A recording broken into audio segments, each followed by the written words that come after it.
कल आप लोग क्या पढ़ा थे? प्राकृत संख्या। प्राकृत संख्या याद है? कहाँ से शुरू होता है? एक से। कहाँ से शुरू होता है? एक से। और कहाँ तक जाता है? अनंत तक। जिसे हम कहते हैं गिनती की संख्या। क्या कहते हैं? गिनती की संख्या। प्राकृत संख्या, इसका नाम जो हम लोग क्यों लिखे तो प्राकृत के संख्या के अर्थ नहीं बताया।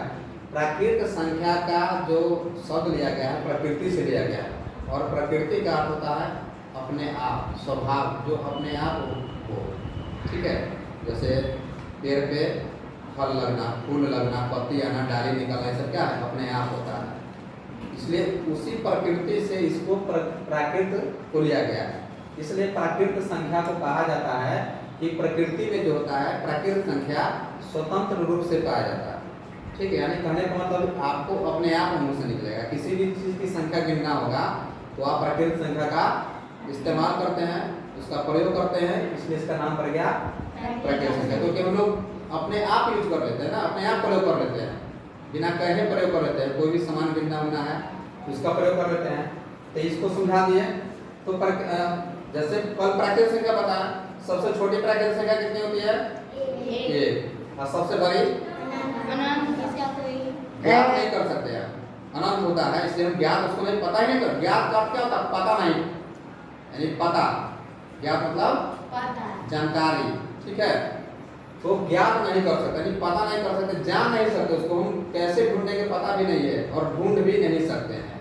ठीक है, उसके बाद है इस सब प्राकृत संख्या के गुणधर्म है, यानी कि ये हो गया गुण, यह स्वतंत्र रूप से पाया जाता है प्रकृति में। दूसरा है कि दो क्रमागत। क्रमागत का अर्थ क्या होता है? लगातार। क्या होता है? लगातार। क्रमागत का क्या अर्थ होता है? लगातार। लगातार होता है, कंटिन्यू। जिसे होता है ना, कंटिन्यू करते रहो, काम करते रहो, कंटिन्यू, लगातार करो। जैसे एक के बाद दो, दो के बाद तीन, इस तरह से क्या हो रहा है? लगातार हो रहा है। 10 के बाद 11, क्या है? 12, ये क्या है? लगातार है। इसी को बोलते हैं लगातार, इसे बोलते हैं क्रमागत। क्रम में आते हुए, क्रम जोड़ आगत। क्रमागत जो शब्द बना है क्रमागत, ठीक है, क्रमागत दो शब्द से मिलकर बना है क्रम, क्रम जोड़ आगत। ठीक है, क्रम जोड़ आगत। ठीक है, क्रम मतलब कल भी समझाते थे, एक दिन पहले समझाते। क्रम मतलब होता है कतार में, लाइन में, जैसे हम लोग लाइन में खड़े होकर प्रार्थना करते हैं उस तरह से। आगत मतलब है कि आता है।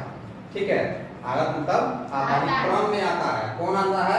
प्राकृत संख्या। क्या वो है? तो दो, दो के लाना है। क्या वो लाना है? दो प्राकृत संख्या को क्रम में लाना है। और उसका क्या निकालना है? अंतर। अंतर मतलब क्या होता है? घटाओ। अंतर मतलब क्या होता है? घटाओ। योग मतलब क्या होता है? जोड़। तो अंतर कितना होगा?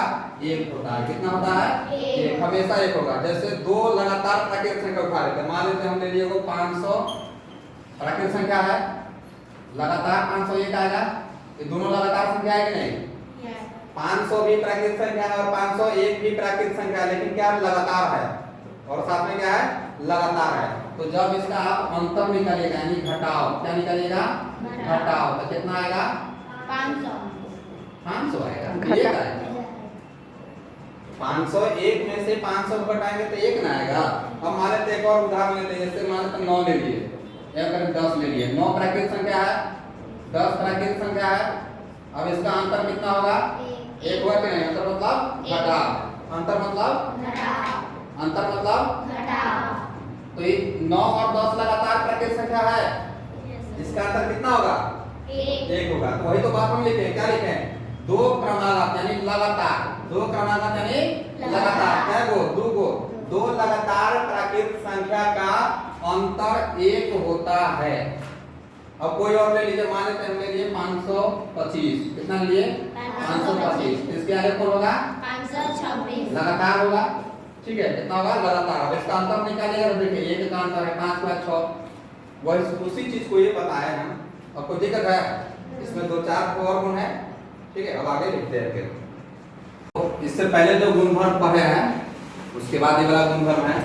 इस गुणधर्म का पता करता है, उसका गुण है, किसी के बारे में गुण को बता दिए। क्वालिटी जिसको अंग्रेजी में बोलते हैं, जैसे नियम हो गया, प्राकृत संख्या का नियम हो गया। नियम को भी उसी के अंदर में रखा जाता है, गुणधर्म के ही अंतर्गत रखा जाता है।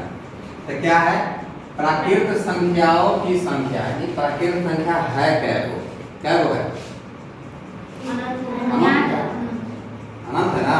इसलिए हम क्या बोले कि प्राकृत संख्याओं की संख्या अनंत होती है, अनंत है, गिनती ही नहीं है कितना है प्राकृत संख्या। ठीक है, सिंपल बात है। उसके बाद है संख्या रेखा पर प्राकृत संख्या, ये संख्या रेखा है। संख्या रेखा कहने का मतलब है, ठीक है, संख्या रेखा कहने का मतलब कि रेखा पर किसको लिखना, संख्या को, रेखा पर किसको लिखना, संख्या को, तो वह रेखा संख्या रेखा कहलाएगा। सिंपल बात है। तो संख्या रेखा को जब हम लिखते हैं तो दाएं ओर में धनात्मक संख्या होता है और बाएं ओर में ऋणात्मक संख्या होता है, माइनस वाला जिसको बोलते हैं। दाहिने में प्लस वाला, बाएं में माइनस वाला, बीच में रहता है शून्य। और शून्य न तो माइनस वाला होता है ना ही प्लस वाला होता है।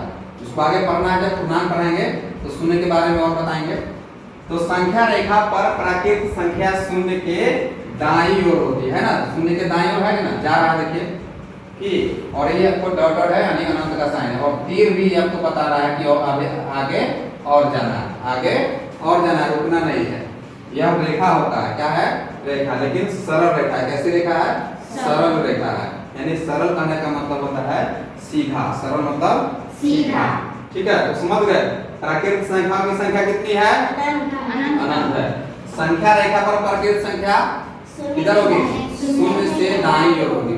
संख्या रेखा पर अगर हम प्राकृत संख्या को लिखेंगे ना तो शून्य से दाएं ओर होगा, क्योंकि शून्य क्या है, प्राकृत संख्या नहीं होता है। शून्य प्राकृत संख्या नहीं होता है। कहाँ से शुरू होता है, एक से। तो शून्य के दाएं में है ना, आपका दाया संख्या रेखा का दाया, आपका बाया संख्या रेखा का बाया।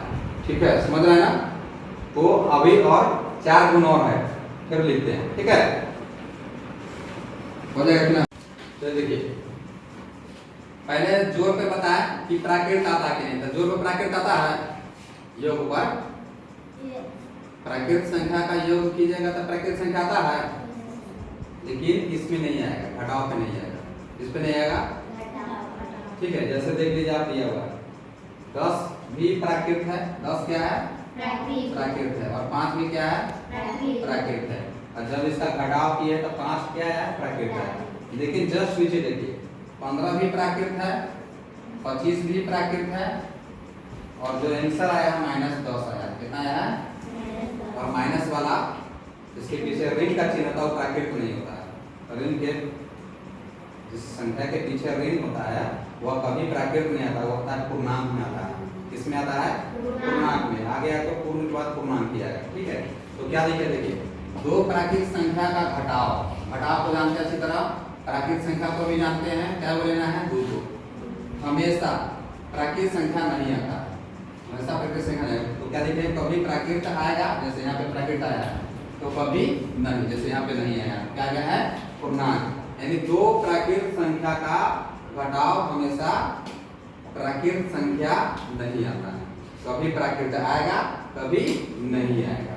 ठीक है, घटाव और अंतर, घटाव और एक शब्द होता है अंतर। घटाव में भी हम घटाने का ही काम करते हैं, और अंतर में भी हम घटाने का ही काम करते हैं। घटाव का अर्थ यह होता है कि जिसको जिससे बोलेगा उसी से घटाना है, जिसको जिससे बोलेगा उसी से घटाना है। और अंतर का अर्थ होता है कि हमेशा बड़का में से छोटा घटेगा।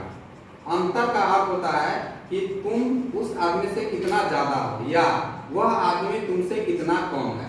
तो कम या ज्यादा निकालने के लिए हम हमेशा क्या करते हैं, घटाव करते हैं, और घटाव की क्रिया को यानी अंतर करते हैं, और अंतर में ही क्या करते हैं, घटाने का काम करते हैं। लेकिन अंतर जब बात रहेगा तो हमेशा बड़का में से छोटा घटाएंगे। इसलिए 2 शब्द आप हमेशा देखिए, घटाव और अंतर। इसको वियोग भी बोलते हैं, बहुत सारा शब्द आगे लिखा देंगे हम। ठीक है, तो घटाव का मतलब समझ गया। घटाव में स्पष्ट रूप से आपको बोल देगा कि किसको किससे घटाना है। घटाव में क्या बोल देगा, किसको किससे घटाना है। अंतर में सीधे बोल देगा कि अंतर निकाले। तो उसमें हमेशा हमको यह भी ध्यान रखना है कि अंतर निकालने के लिए घटाने की क्रिया होगी, और घटाएंगे किससे, बड़ा से छोटा को। हमेशा अंतर का अर्थ ये भी होता है कि कौन से आदमी, मतलब 2 आदमी के बीच में हम क्या करते हैं, अंतर को निकालते हैं। जैसे 2 आदमी है, उसके बीच में अंतर को निकालते हैं। मान लीजिए किसी के पास 5 रुपया है, किसी के पास 10 रुपया है, तो हम बोलेंगे कि दोनों में अंतर कितना है, कितने रुपया का अंतर है। तो हमेशा बड़ा में से छोटा घटाएंगे। तो कोई आदमी कम पैसा वाला होगा, कोई आदमी ज्यादा वाला पैसा वाला होगा। सिंपल बात है। तो घटाव और अंतर का मतलब समझ गए। ठीक है, अब अगला आपको फिर दिखाते हैं। ये हो गया तीसरा, यानी जोड़ घटाव गुना। गुना में आया है दो प्राकृत संख्या का गुना सदैव प्राकृत संख्या होता है, सिंपल बात है। इस उदाहरण में दिया 8 गुने 4, 8 भी प्राकृत 4 भी प्राकृत, गुणनफल 32 प्राकृत। फिर दूसरा उदाहरण दिए 30 भी प्राकृत 90 भी प्राकृत। यह जो गुणनफल आया 2700 जिससे आप लोग कहते हैं 2700, यह भी प्राकृत है। इसलिए क्या हुआ कि दो प्राकृत संख्या का गुना सदैव क्या होगा, प्राकृत संख्या ही आएगा। अगर मान लीजिए आपको अभी लिखा रहा है, याद नहीं, लेकिन प्राकृत संख्या याद है, गुना करने आता है, जोड़ करने आता है, भाग करने आता है, घटाव करने आता है, तो आप उस समय क्या कीजिएगा, उदाहरण अपना मन से ले लीजिएगा। जो बात जैसे मान लीजिए कि आप उदाहरण यहाँ पे नहीं दिया, जैसे को मिटा देते हैं उदाहरण, ठीक है। यह प्रश्न परीक्षा में पूछ दिया आपसे, ठीक है, कि क्या कि दो प्राकृत संख्या का गुना सदैव प्राकृत संख्या होती है, हाँ या ना में उत्तर अगर वहां देना होगा, या हो सकती है इस तरह से। तो चुपचाप कुछ नहीं करना है, उदाहरण ले लेना है, अपने मन से जो लेना ले लो। 9 गुने 10 कितना होगा, 90। 9 क्या है, प्राकृत है, 10 भी क्या है, प्राकृत है, और 90 भी क्या है। और इसको उलट लीजिएगा, 10 गुने 9 कितना आएगा, ये भी प्राकृत है, ये भी प्राकृत है, और ये भी प्राकृत है। इस तरह से हम उदाहरण सोच लीजिएगा। मान लीजिए यह नियम नहीं आता, तो हम तो प्राकृत संख्या के बारे में जानते हैं ना, गुना करना जानते हैं ना, बस सिंपल बात है। जैसे ही गुना करेंगे प्राकृत संख्या और गुणनफल में प्राकृत आता है तो वह सही बात है। उसको अगर मान लीजिए और जांच करना है तो ज्यादा और जांच नहीं कीजिए, और संख्या मत लीजिए, क्या कीजिए, उसको उलट दीजिए, संख्या को उलट दीजिए। जैसे हम इसलिए बोल रहे हैं उलटने के लिए कि मान लीजिए 8 घटाव 10 ले रहे हैं तो कितना आएगा, -2, और 10 घटाव 8 कितना आएगा। कि अगर मान लीजिए 12, आपके दिमाग में खाली 12 से छोटा घटाने वाला बात आ गया, 12 से छोटा वाला, तो सब में तो प्राकृत आते जाएगा, इसलिए हम बोले उलट लीजिए, ठीक है। जैसे उलटिएगा तो माइनस में आंसर आ जाएगा, माइनस में आंसर आ जाएगा तो पूर्णांक में आ जाएगा। इसका मतलब घटाव में कभी भी प्राकृत, यानी कभी प्राकृत आएगा और कभी पूर्णांक आएगा, या पूर्ण भी आता है। जैसे शून्य आ जाएगा, 8 घटाव 8 शून्य आ जाता है, ठीक है। तो उदाहरण ले लीजिएगा अपने मन से, उदाहरण नहीं, एक नियम नहीं याद करने बैठ जाइएगा, सिंपल में एक उदाहरण अपने मन से ले लीजिएगा, उसको पलट दीजिएगा, ठीक है, चेक कर लीजिएगा, बस 2 ही उदाहरण में आप उसको पकड़ लीजिएगा कि प्राकृत होगा कि नहीं होगा, ठीक है, समझ गए ना। अब आते हैं भाग पर।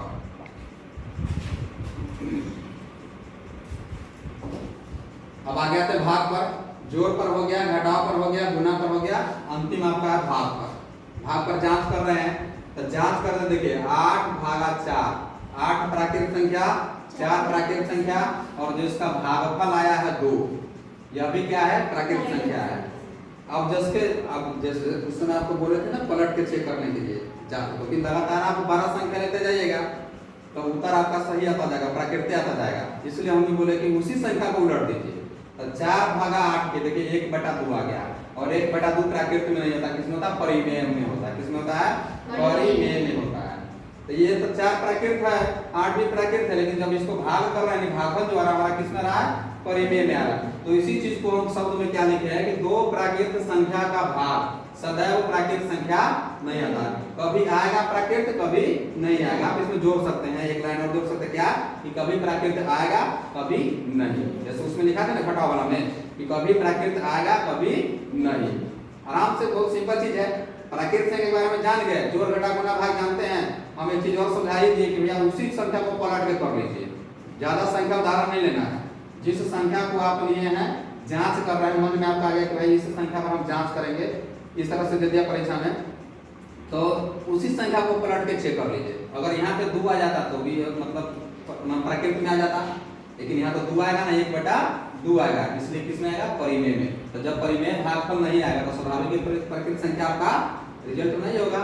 यानी कि दो प्राकृत संख्या का भाग कभी आपको प्राकृत आएगा कभी नहीं आएगा। प्राकृत संख्या आपका खत्म हो गया, फल चलेगा पूर्ण संख्या। क्या चलेगा, पूर्ण संख्या।